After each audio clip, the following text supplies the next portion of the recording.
നമസ്കാരം. ശബരിമല കർമ്മസമിതിയുടെ നേതൃത്വത്തിൽ പന്തളത്ത് വലിയ രീതിയിലുള്ള അയ്യപ്പ വിശ്വാസികളുടെ സംഗമം അത് നടക്കുകയാണ്.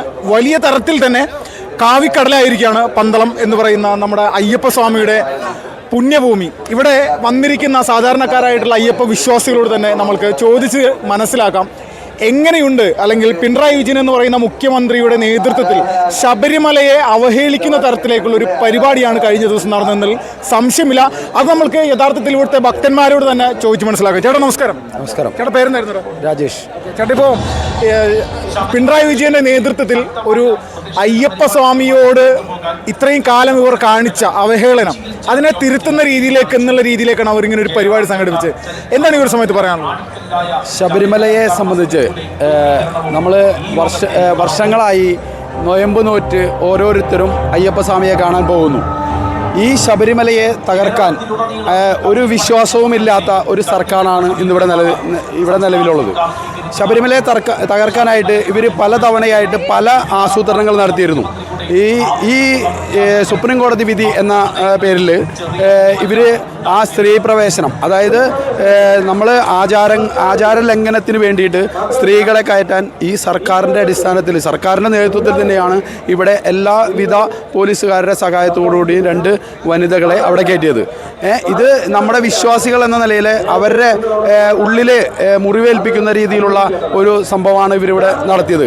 ഇപ്പോൾ ഇവർ ആഗോള സംഗമം, അയ്യപ്പ സംഗമം എന്ന് പറഞ്ഞ് ഇവിടെ നടത്തിയത് അവർ ശബരിമലയെ ചൂഷണം ചെയ്യാൻ വേണ്ടി മാത്രമാണ്. അത് ശബരിമല ജനങ്ങളുടെ ഇടയിലുണ്ടായിട്ടുള്ള ഇവരിൽ ശബരിമല വിശ്വാസികളോട് ഇവർ ചെയ്തതിനെതിരെ അവർ ഒരു പ്രായശ്ചിത്വം എന്ന രീതിയിലും അത് ജനങ്ങളുടെ കണ്ണിൽ പൊടിയിടാനായിട്ട് ഇപ്പോൾ തെരഞ്ഞെടുപ്പ് വരികയാണ്. നമുക്കറിയാം, തദ്ദേശ സ്വയംഭരണ തെരഞ്ഞെടുപ്പ് വരികയാണ്.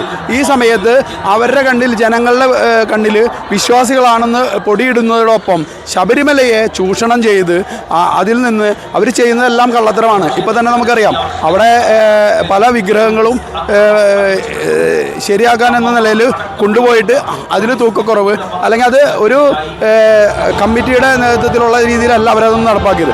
ഈ സംരക്ഷണം എന്ന നിലയിൽ അവർ നടത്തിയത് വിശ്വാസികളല്ല. അവിടെ വന്നത് മുഴുവൻ അവരുടെ ദേവസ്വം ബോർഡിൻ്റെ ജോലിക്കാരും ജീവനക്കാരുമാണ്. അതും വളരെ വിരലിലെണ്ണാവുന്ന, അവർ 6000 പേര് പങ്കെടുക്കും എന്നൊക്കെ പറഞ്ഞിട്ട് വെറും 1000-ൽ താഴെ ആളുകളാണ് അവിടെ ഉണ്ടായിരുന്നത്. അതും മുഖ്യമന്ത്രി പ്രസംഗിച്ചതിന് ശേഷം ഉദ്ഘാടനം കഴിഞ്ഞപ്പോൾ ഈ പറഞ്ഞ ആളുകളെല്ലാം പോയി. ഇത് യഥാർത്ഥത്തിൽ അയ്യപ്പ വിശ്വാസികളാണ്. ഇതൊരു നിയന്ത്രണത്തിൻ്റെയോ അല്ലെങ്കിൽ ആരുടെയോ നിർദ്ദേശത്തിനനുസരിച്ചല്ല ജനം ഇവിടെ ഒഴുകിയെത്തുന്നത്. ഇവിടെ വരുന്നത് ഭക്തജനങ്ങളാണ്. വിശ്വാസികളായ അയ്യപ്പൻ്റെ ആചാരങ്ങൾ സംരക്ഷിക്കുന്ന വിശ്വാസികളാണ് ഇവിടെ വന്നുകൊണ്ടിരിക്കുന്നത്. ഇപ്പോൾ പൂർണ്ണമായിട്ടും ഇത് തിരഞ്ഞെടുപ്പ് വിഷയമായി ബന്ധപ്പെട്ടുകൊണ്ട് മാത്രം മുന്നോട്ട് പോകുന്നൊരു കാര്യമാണോ ഈ പറയുന്ന ഇടതുപക്ഷം?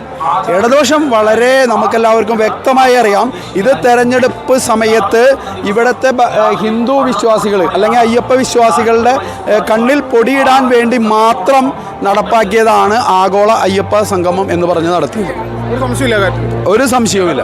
ശബരിമല വിശ്വാസികളുടെ ഭാഗമായിട്ട് ഏറ്റവും പ്രധാനമായിട്ട് നമ്മളെല്ലാവരും മനസ്സിലാക്കുക, ഈ പറയുന്ന അയ്യപ്പ ഭക്തന്മാരോട് കേരളത്തിൽ അല്ലെങ്കിൽ നമ്മൾ തമിഴ്നാട്ടിലാണെങ്കിലും കർണാടകയിലാണെങ്കിലും അവർ കൃത്യമായിട്ട് ഓരോ വർഷവും കൂടെ വരുന്ന സമയത്ത് അവരുടേതായിട്ടുള്ള വിശ്വാസം സംരക്ഷിക്കുക എന്നുള്ള ഒരു ഉത്തരവാദിത്തം ചെയ്യേണ്ട സംസ്ഥാന സർക്കാർ വളരെ നീചമായിട്ടായിരുന്നു 2018 അയ്യപ്പ വിശ്വാസികളോട് ചെയ്തൊരു ക്രൂരത. അപ്പം അതിൻ്റെ ഒരു പ്രായശ്ചിത്തം എന്നോണം മാത്രമാണ് ഇപ്പോൾ CPM എന്ന് പറയുന്ന രാഷ്ട്രീയ പ്രസ്ഥാനം അവരുടെ സർക്കാരും ഇവിടെ നടപ്പിലാക്കി കൊണ്ടുപോകുന്നതിലൊരു തർക്കമില്ല.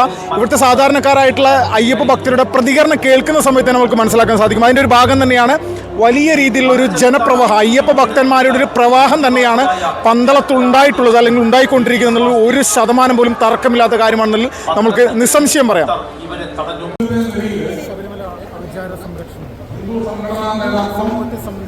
അതുപോലെ ശബരിമല കർമ്മസമിതിയുടെ ഭാരവാഹികളും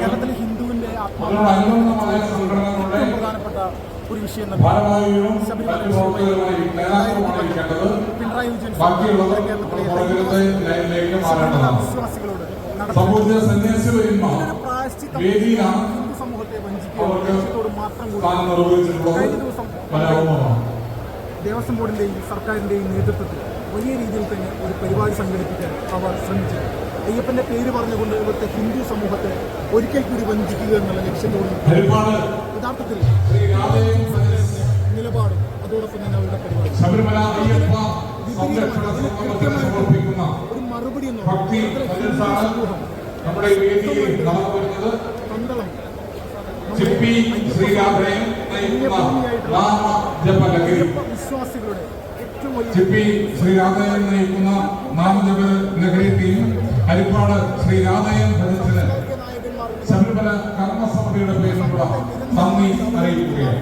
ഇത് കാണുക സന്യാസിമാരും ഹൈന്ദവ സംഘടനാ നേതൃത്വവും സ്വാമിശങ്കർ പ്രത്യേക അറിയിപ്പ് ഒന്നിച്ച് സംഘടിക്കുന്നു. ശ്രീരാമകൃഷ്ണ മിഷന്റെയും ഭാരതീയ വിദ്യാഭവന്റെയും സേവാഭാരതിയുടെയും ആഭിമുഖ്യത്തിൽ സൗജന്യ വൈദ്യസഹായം ഭക്തർക്ക് ഗ്രൗണ്ടിന്റെ വലതുഭാഗത്ത് ലഭ്യമാണ്.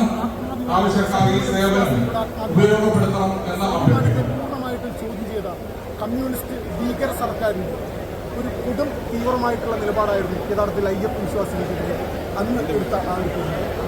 അതിനെതിരെ ശക്തമായിട്ടുള്ള പോരാട്ട രീതിയിൽ ഇവിടുത്തെ ഹിന്ദു സമൂഹം കൃത്യമായിട്ട് വിജയിച്ചതിൻ്റെ ഒരു വലിയ ആഹ്ലാദം. അതിനുശേഷം ഒരുപാട് സമയങ്ങളിൽ നമ്മുടെ കേരളത്തിലെ ഹിന്ദു സമൂഹവുമായി ബന്ധപ്പെട്ടുള്ള പല പരിപാടികളും അതോടൊപ്പം തന്നെ ഈ നീച നിലപാടിലെത്തുന്ന കമ്മ്യൂണിസ്റ്റ് മാർക്സിസ്റ്റ് നരഭോജികളുടെ വികൃതമായിട്ടുള്ള മുഖം കേരളത്തിലെ ജനങ്ങളുടെ മുന്നിലേക്ക് ഉയർത്തി കാണിക്കാൻ പറ്റിയ ഏറ്റവും വലിയ ഒരു നിമിഷം തന്നെയാണ് 2018 ശേഷം നടന്ന ശബരിമല കർമ്മസമിതിയുടെ നേതൃത്വത്തിൽ നടന്ന എല്ലാ പരിപാടികളും. അതിന് സമാനമായിട്ടുള്ള രീതിയിലാണ് ഇപ്പോൾ ശബരിമല അയ്യപ്പൻ്റെ പുണ്യ സ്ഥലമായിട്ടുള്ള പന്തളത്തിൽ ജന്മസ്ഥലമായിട്ടുള്ള പന്തളത്തിൽ ഇപ്പോൾ അയ്യപ്പ വിശ്വാസികൾ സംഘടിതമായിട്ട് ഒത്തുകൂടി സ്വർണ്ണം വിളിയോടുകൂടി തന്നെ പൂർണ്ണമായിട്ടും ഹിന്ദു സമൂഹം കേരളത്തിലെ ഒറ്റപ്പെട്ടതുള്ള സംഘടിതമാണ് എന്ന് ഒരിക്കൽ കൂടി തെളിയിക്കുന്ന അയ്യപ്പ വിശ്വാസികൾ ഒറ്റപ്പെട്ടതുള്ള സംഘടിതമാണ് എന്ന് തെളിയിക്കുന്ന വലിയ രീതിയിലുള്ള പരിപാടികൾ ഭാവിക്കടൽ എന്ന് നമുക്ക് പറയാൻ സാധിക്കുന്ന തരത്തിൽ ഏറ്റവും മികച്ച രീതിയിലുള്ള ഈ സംഘാടനത്തോടുകൂടി ശബരിമല വിശ്വാസികൾ ഒത്തുകൂടിയിരിക്കുകയാണ്.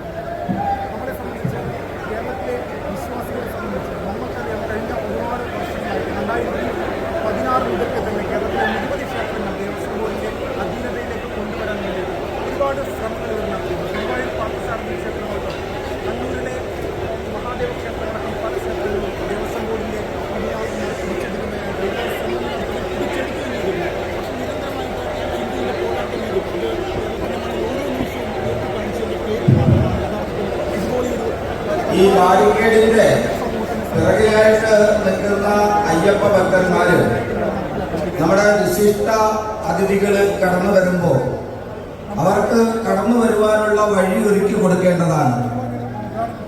അമ്മമാരും സഹോദരിമാരും ഒക്കെ തന്നെ ആ വഴിയുടെ ഇരു സൈഡുകളിലുള്ള കസേരകൾ നമ്മുടെ പ്രവർത്തകന്മാര് അവർക്ക് വേണ്ടി ഒഴിഞ്ഞു കൊടുക്കേണ്ടതാണ്.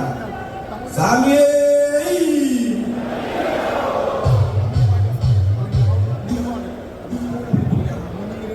ഈ മുന്നിൽ നിന്ന് നിയന്ത്രിക്കുന്ന ആളുകൾ അവിടെ നമ്മുടെ സംഘടനയുടെ ഭാരവാഹികൾ കൊണ്ട് കടന്നു വരുന്നുണ്ട്. ആർമി ഭവിഷ്യത്തിൽ